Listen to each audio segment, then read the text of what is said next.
हरे कृष्णा। वर्ष भर के प्रत्येक मास में दो एकादशी तिथियां आती हैं, एक शुक्ल पक्ष और दूसरी कृष्ण पक्ष में। जो भक्त एकादशी का व्रत पूरे विधि विधान से करते हैं, उनकी समस्त मनोकामना श्री हरि भगवान विष्णु शीघ्र ही पूरी करते हैं। चलिए सुनते हैं श्रावण शुक्ल पक्ष की एकादशी की व्रत कथा। महाराज युधिष्ठिर ने पूछा, हे भगवान, आपने कामिका एकादशी का महात्म्य बताकर बड़ी कृपा की है।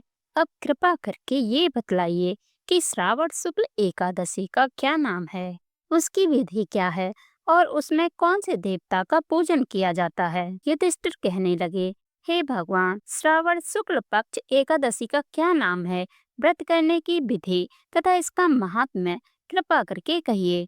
मधुसूदन कहने लगे कि इस एकादशी का नाम उत्तरदा एकादशी है। अब आप शांति पूर्वक इस कथा को सुनिए। इसके सुनने मात्र से ही सभी मनोकामनाएं पूर्ण होते हैं। द्वापर युग के आरंभ में महिष्मती नाम की एक नगरी थी, जिसमें महीजित नाम का एक राजा राज्य करता था। लेकिन पुत्रहीन होने के कारण राजा को राज्य सुखदायक नहीं लगता था। उसका मानना था कि जिसकी संतान न हो, उसके लिए ये लोक और परलोक दोनों ही दुखदायक होते हैं। पुत्र सुख की प्राप्ति के लिए राजा ने अनेक उपाय किए, परंतु राजा को पुत्र की प्राप्ति नहीं हुई। वृद्धावस्था आती देखकर राजा ने प्रजा के प्रतिनिधियों को बुलाया और कहा, हे प्रजाजनों, मेरे खजाने में अन्याय से उपार्जन किया हुआ धन नहीं है।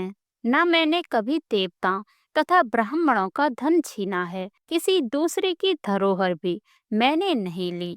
प्रजा को पुत्र के समान पालता रहा। मैं अपराधियों को पुत्र तथा बांधवों की तरह दंड देता रहा। कभी किसी से घृणा नहीं की, सबको समान माना है। सज्जनों की सदा पूजा करता हूँ। इस प्रकार धर्मयुक्त राज्य करते हुए भी मेरे पुत्र नहीं हैं, इसीलिए मैं अत्यंत दुख पा रहा हूँ। इसका क्या कारण है? राजा महीजित की इस बात को विचारने के लिए मंत्री तथा प्रजा के प्रतिनिधि वन को गए।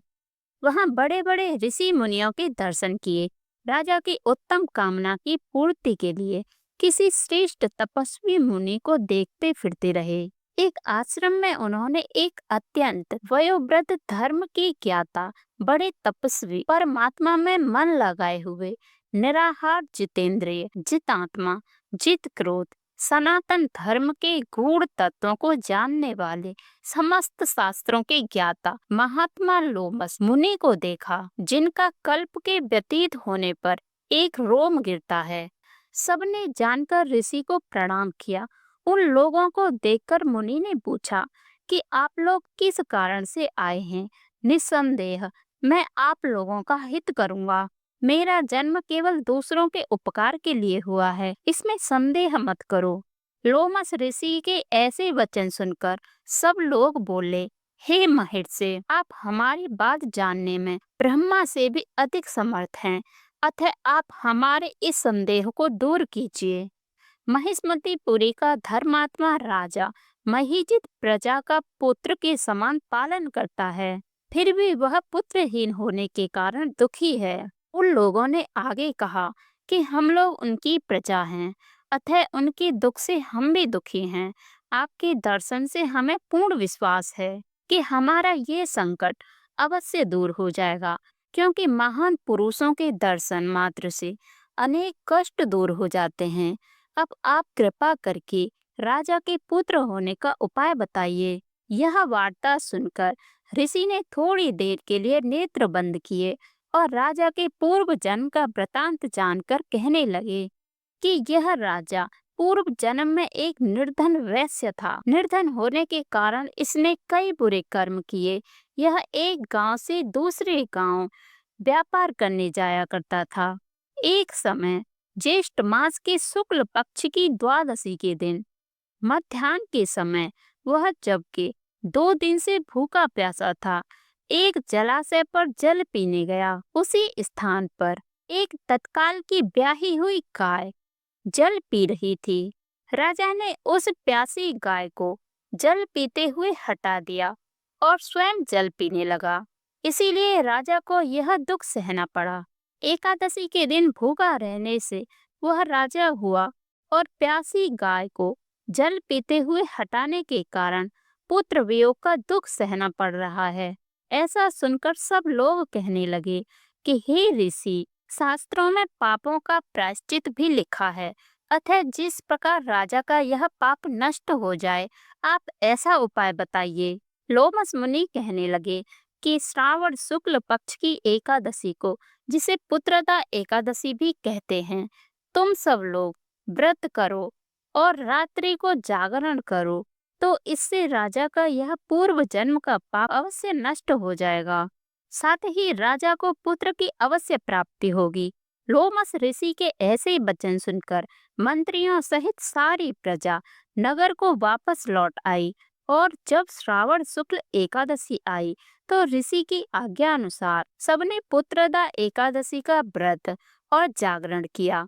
इसके पश्चात द्वादशी के दिन इसके पुण्य का फल राजा को दिया गया। उस पुण्य के प्रभाव से रानी को गर्भ धारण किया और प्रसव काल समाप्त होने पर उसके एक बड़ा तेजस्वी पुत्र हुआ। इसीलिए हे राजन, इस श्रावण शुक्ल एकादशी का नाम पुत्रदा पड़ा। अतः संतान सुख की इच्छा हासिल करने वाले इस व्रत को अवश्य करें। इस कथा को सुनने तथा इसके महात्म्य को सुनने से मनुष्य सब पापों से मुक्त हो जाता है और इस लोक में संतान सुख भोग कर परलोक में स्वर्ग को प्राप्त होता है। भगवान श्री कृष्ण ने कहा, हे पांडुनंदन, पुत्र पाने के लिए पुत्रदा एकादशी का उपवास करना चाहिए। पुत्र प्राप्ति के लिए इससे बढ़कर दूसरा कोई व्रत नहीं माना गया है। पुत्र का न होना दुर्भाग्यपूर्ण है, अतः सर्वगुण संपन्न और सुपुत्र पाना बड़ा ही दुर्लभ है।